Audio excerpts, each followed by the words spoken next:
ఒంగోలులోని రంగుతోటలో 3 కేజీలతో ముత్యాల వినాయకుడు మున్సిపల్ ఆఫీస్ దగ్గరలో కళ్లు ఆర్పుతున్న భారీ వినాయకుడు విగ్రహం గాంధీ రోడ్డు దక్షిణ్ బజార్లో 6116 సంకులతో 34 అడుగుల భారీ విగ్రహం తయారు చేశారు. ఒంగోలు శాసనసభ్యులు దామచర్ల జనార్దన్ రావు కుటుంబ సమేతంగా పూజా కార్యక్రమాల్లో పాల్గొన్నారు. మాట్లాడుతూ విగ్రహాలు పెట్టడం మొదలుపెట్టి 33 సంవత్సరాలు, ప్రతి సంవత్సరం కొత్త రకంగా పెట్టడం జరుగుతుంది. ఒక సంవత్సరం కొబ్బరికాయలతో, మట్టితో, శంఖాలతో ఏదో ఒక కొత్త రకాన్ని మన ముందుకు తీసుకొస్తున్నారని, శంఖాలతో తయారు చేసిన విగ్రహం ఆకర్షణీయంగా ఉందని అభినందించారు. దాదాపు 5 లక్షల రూపాయల ఖర్చు పెట్టి ఇంత పెద్ద విగ్రహాన్ని తయారు చేయటం సంతోషకరంగా ఉందని,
భక్త సమాజంలో 33వ సంవత్సరం ఇది. ప్రతి ఏటా కూడా వాళ్ళు ఒక డిఫరెంట్ స్టైల్లో చేయడం ఆనవాయితీగా వస్తూ ఉంది.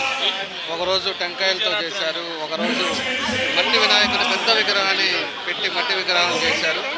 మళ్ళా ఈరోజు సింపుల్తోటి ఈరోజు 35 అడుగులు శంకులతోటి మన గణేష్ని చేశారు. ఎంతో చక్కగా చాలా బాగా కమిటీ వాళ్ళు చేస్తూ ఉన్నారు. వాళ్ళని అభినందిస్తూ ఉన్నాం.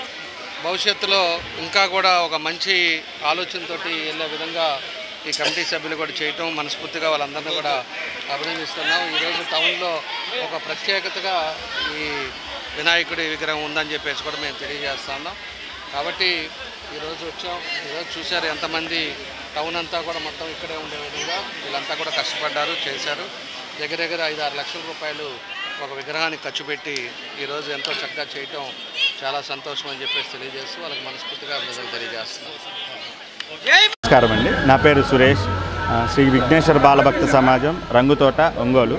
మేము ప్రతి సంవత్సరము వినాయకుని వినూత్నంగా పెడుతూ ఉంటాము. ఇలా 16 సంవత్సరాల నుంచి ఒక్కో సంవత్సరం ఒక్కొక్క ఐటెం తోటి వినాయకుడిని తయారు చేస్తూ ఉంటాము.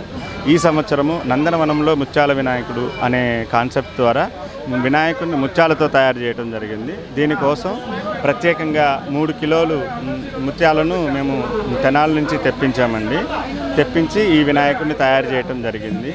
దీనికి భక్తుల నుంచి విశేష ఆదరణ లభించింది మాకు. ప్రతి ఒక్క భక్తుల్ని దీనిలో ఇన్వాల్వ్ చేయటం కోసం స్వామివారిని స్వామివారిని ఉయ్యాల ఊపి వాళ్ళు ఈ సేవలో పాల్గొనే అవకాశము కల్పించడం ద్వారా భక్తులు చాలా ఆనందంగా